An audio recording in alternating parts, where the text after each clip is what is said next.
Chapter 20 locomotion and movement. इस chapter में हम पढ़ेंगे कि लोकोमोशन एंड मूवमेंट क्या होते हैं, टाइप्स ऑफ मूवमेंट क्या होती है हमारी बॉडी के अंदर, और मसल्स एंड बोन्स, इनका स्ट्रक्चर, कौन कौन सी इनकी मोनोमेरिक यूनिट होती हैं और ये किस तरह हमारी मदद करती हैं लोकोमोशन एंड मूवमेंट में। सबसे पहले व्हाट इज़ मूवमेंट। मूवमेंट क्या होती है?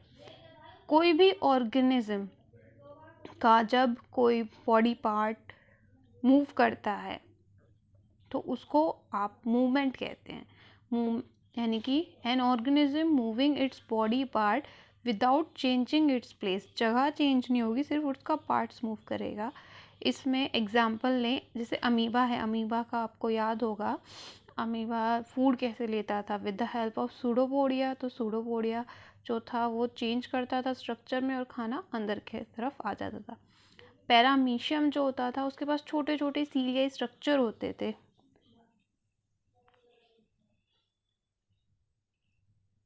पैरामीशियम के पास छोटे छोटे सीलियाई स्ट्रक्चर होते थे इसकी पूरी बॉडी पे, जो इसकी मदद करते थे मूवमेंट, फूड मूवमेंट इनसाइड अंदर की तरफ लाने के लिए।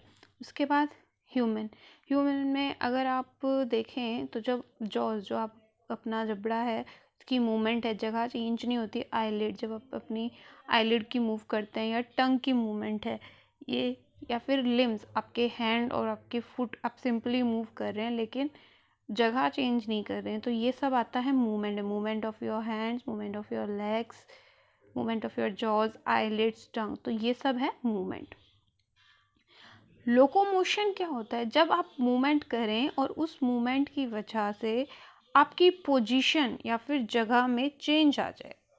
When the movement of a part of the body leads to change in the position and location of the organism, जब आपके किसी बॉडी पार्ट की मूवमेंट की वजह से आपकी जगह में परिवर्तन आए, जैसे कि वॉकिंग, चलने से, दौड़ने से, चढ़ने से, फ्लाइंग, उड़ने से, स्विमिंग, इन सब एक्टिविटीज़ को जब आप करेंगे तो आपकी प्लेस चेंज होगी, ये होगा लोकोमोशन। तो मूवमेंट और लोकोमोशन में मेन डिफरेंट क्या होता है? मूवमेंट और लोकोमोशन में मेन डिफरेंट होता है प्लेस का।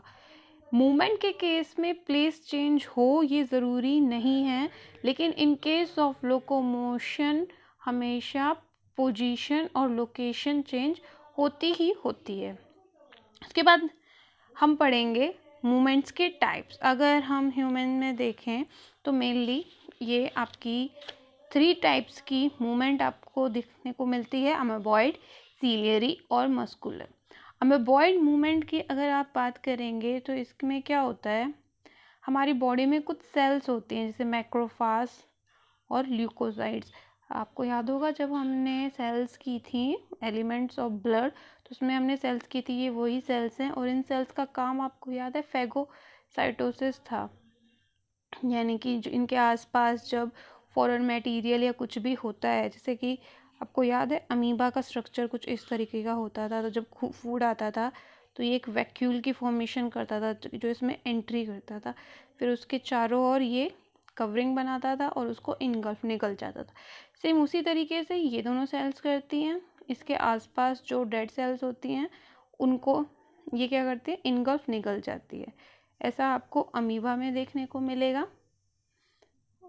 सेम। इसके बाद नेक्स्ट आता है सीलियरी मूवमेंट। सीलियरी मूवमेंट क्या होती है? जो मूवमेंट होती है इस तरह की, वो आपको दिखेगी इंटरनल ऑर्गन्स में। इंटरनल जो ऑर्गन्स हैं वहाँ पर कुछ पार्ट्स ऐसे होंगे जिन पर छोटी छोटी सीलिया प्रेजेंट होंगे, एपिथेलियम लेयर पे सीलिया प्रेजेंट होंगे, और ये सीलिया मदद करेंगे मूवमेंट में किसी न किसी चीज़ की। जैसे ट्रैकिया होता है जो हमारा वाइंड पाइप, उसमें सीलिया प्रेजेंट होते हैं स्मॉल स्मॉल। ये किस में मदद करते हैं? ये आपकी मदद करते हैं रिमूविंग डस्ट पार्टिकल। जब डस्ट पार्टिकल उसके अंदर आते हैं तो ये उसको रिमूव करने में मदद करते हैं, या फिर कोई फॉरेन सब्सटेंस जो आप गलती से इनहेल कर लेते हो, अंदर की तरफ ले लेते हो सांस लेते वक्त, उसको ये बाहर निकालते हैं। इसके अलावा एक रिप्रोडक्टिव जो सिस्टम होता है फीमेल में, फैलोपियन ट्यूब आपको याद होगी, तो उस स्ट्रक्चर में भी स्मॉल सीलिया प्रेजेंट होते हैं। वो मदद करते हैं ओवा की मूवमेंट में, कि ओवा को आगे की तरफ ले जाने में। नेक्स्ट है मस्कुलर। मस्कुलर मूवमेंट क्या होती है? इस मूवमेंट में मसल फाइबर्स प्रेजेंट होते हैं, प्रॉपर मसल्स, जिनके पास एबिलिटी होती है कॉन्ट्रैक्ट एंड रिलैक्स, यानी कि आप उनमें चेंजेस देख सकते हो और इस तरह की मूवमेंट जो है आपके कंट्रोल में होती है, कॉन्ट्रैक्शन और रिलैक्शन।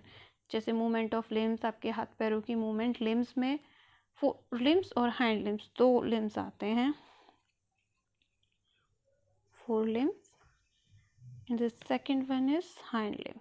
फोर लिम्ब वर्ड हम यूज़ करते हैं हैंड्स के लिए और हाइंड लिम्ब वर्ड यूज़ करते हैं हम लेग्स के लिए, जॉस के जबड़े की और टंग आपकी जीभ की मूवमेंट।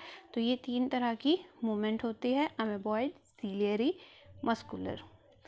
ये मूवमेंट, लोकोमोशन, मसल्स, बोन, इन सब के बारे में शायद से आपने 9th क्लास में पढ़ा होगा।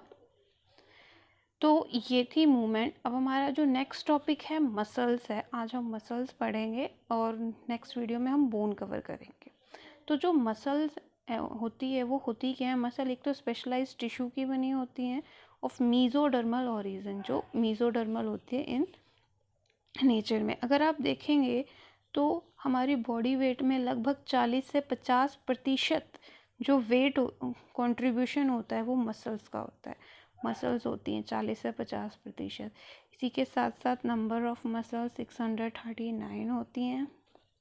अगर क्वेश्चन आता है what is the property of muscles, muscles की क्या प्रॉपर्टी होती है, तो ये 4 प्रॉपर्टी हैं जो मसल्स शो करती है: excitability, contractility, extensibility, elasticity. Simply आपको पता है मसल्स कॉन्ट्रैक्शन करती हैं, यानी कि जब वो पास आती हैं और दूर जाती हैं, जैसे कि आप अपने हैंड की मूवमेंट भी करते हो तो वो कॉन्ट्रैक्शन और रिलैक्शन से होता है, तो ये मूवमेंट में मदद करती है। इलास्टिसिटी यानी कि थोड़ी सी स्मूथ होना जिससे कि वो इजीली मूव कर सके। एक्सटेंसिबिलिटी, शेप में एक्सटेंड होना, चेंज होना। तो ये सब इनकी प्रॉपर्टीज़ होती हैं मसल्स की। नेक्स्ट हम पढ़ेंगे types of muscles. Types of muscles हम किस बिहाफ पे पढ़ रहे हैं?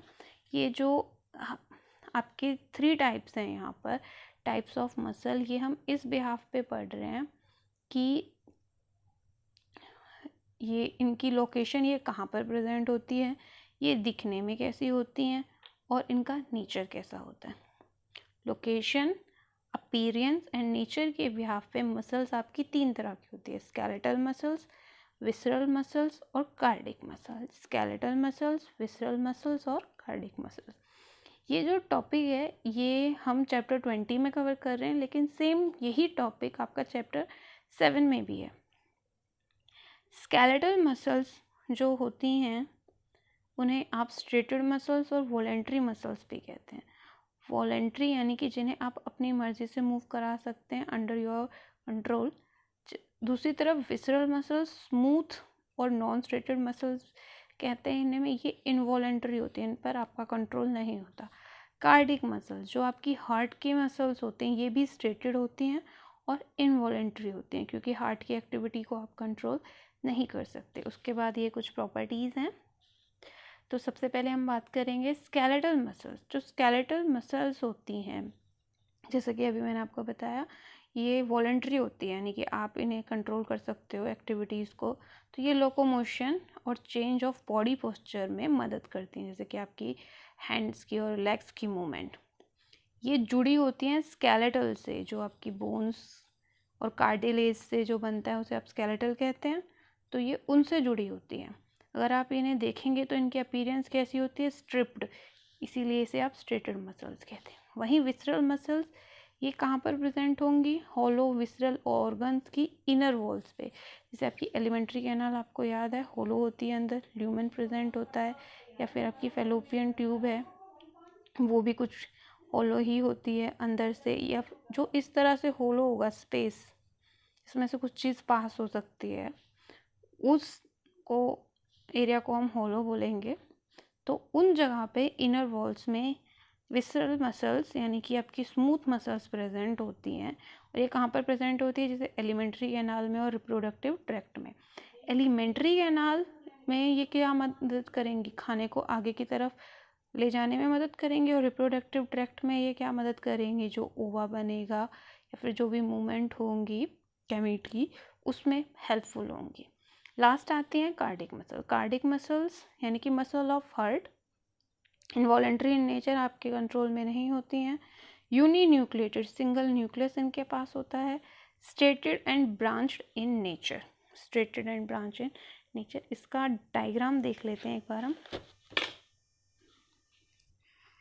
ये आपकी तीनों मसल्स हैं। ये है आपकी स्केलेटल मसल्स, स्ट्रेटेड होती हैं, वॉलेंट्री होती हैं। सेकंड है आपकी स्मूथ मसल्स, इनवॉलेंट्री होती हैं, इन्हें आप विसरल मसल्स के नाम से भी जानते हैं, सेम। फिर लास्ट है आपकी कार्डिक मसल्स, ब्रांच्ड होती हैं, स्ट्रेटेड होती हैं, इनवॉलेंट्री होती हैं और यूनिन्यूक्लिएटेड होती हैं। ये न्यूक्लियस है, इनके अंदर जो प्रेजेंट है ये न्यूक्लियस है। तो ये था आपका स्ट्रक्चर ऑफ मसल्स। अब जब हम बात कर रहे हैं लोकोमोशन की या फिर मूवमेंट की, तो यहाँ पर हम बात करेंगे डिटेल में स्केलेटल मसल्स के स्ट्रक्चर की, क्योंकि जो स्केलेटल मसल का स्ट्रक्चर होता है वो किस तरीके का होता है। तो स्केलेटल मसल के स्ट्रक्चर की अगर हम यहाँ पर बात करें तो जो आपकी स्केलेटल मसल्स होती हैं वो बनी होती हैं नंबर ऑफ मसल बंडल से। एक स्केलेटल मसल बंडल्स की बनी होती है। मसल बंडल्स के लिए एक वर्ड और यूज़ होता है जिसे आप बोलते हैं fascicles. Fascicles, muscle bundle, fascicles. और जो फेसिकल्स हैं या फिर मसल बंडल्स हैं ये आपस में जुड़ी होती हैं बाय फेसिकिया। फेसिकिया से ये आपस में जुड़ी होती है। फेसिकिया क्या है, एक कनेक्टिव टिश्यू है। आपको मसल बंडल का कनेक्टिव टिश्यू है, मसल बंडल को जो जोड़ के रखता है। तो एक स्केलेटल मसल्स किसकी बनी होती है, नंबर ऑफ मसल बंडल्स की, जिन्हें फेसिकल्स भी कहते हैं। और फेसिकल्स या फिर मसल बंडल किससे जुड़े होते हैं, फेसिकिया से। तो एक फ्लो चार्ट है जो ये बता रहा है कि जो स्ट्रक्चर है स्केलेटल मसल्स का उसके अंदर क्या क्या आता है। स्केलेटल मसल्स बनी होती है मसल बंडल्स की, जिन्हें आप फेसिकल्स भी कहते हैं, और किससे जुड़ी होती है, फेसिकिया से। एक मसल बंडल कंटेन करती है बहुत सारे मसल फाइबर। एक सिंगल मसल बंडल में मसल फाइबर्स होते हैं, और जो मसल फाइबर्स होते हैं वो लाइंड होते हैं प्लाज्मा मेम्ब्रेन।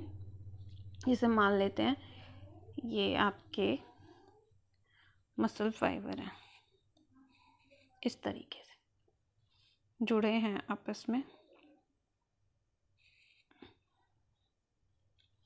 तो ये जो मसल फाइबर हैं ये लाइंड होते हैं, जो ये लाइनिंग देख रहे हो, बाय प्लाज्मा मेम्ब्रेन, जिन्हें हम बोलते हैं सर्कोलेमा। प्लाज्मा मेम्ब्रेन क्या बोलते हैं उसे, सर्कोलेमा।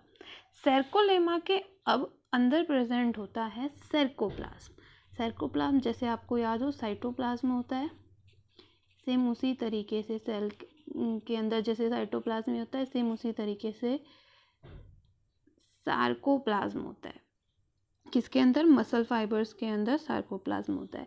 अब एक सार्कोप्लाज्म के अंदर, क्योंकि साइटोप्लाज्म के अंदर बहुत सारी ऑर्गेनेली प्रेजेंट होती थी, सेम उसी की तरीके से इसके अंदर भी बहुत सारी सेल ऑर्गेनेली प्रेजेंट होती है। जैसे मायोफाइब्रिल, मायोफाइब्रिल को हम मायोफिलामेंट भी कहते हैं। ये कैसे होते हैं, ये पैरेलली अरेंज फिलामेंट होते हैं। सार्कोप्लाज्म में बहुत सारी न्यूक्लियाई प्रेजेंट होती हैं सार्कोप्लाज्म में। इसी के साथ साथ सार्कोप्लाज्मिक रेटिकुलम प्रेजेंट होता है। जिस तरीके से आपकी सेल में एंडोप्लाज्मिक रेटिकुलम होता है, सेम उसी तरीके से यहाँ पर सार्कोप्लाज्म में सार्कोप्लाज्मिक रेटिकुलम होता है।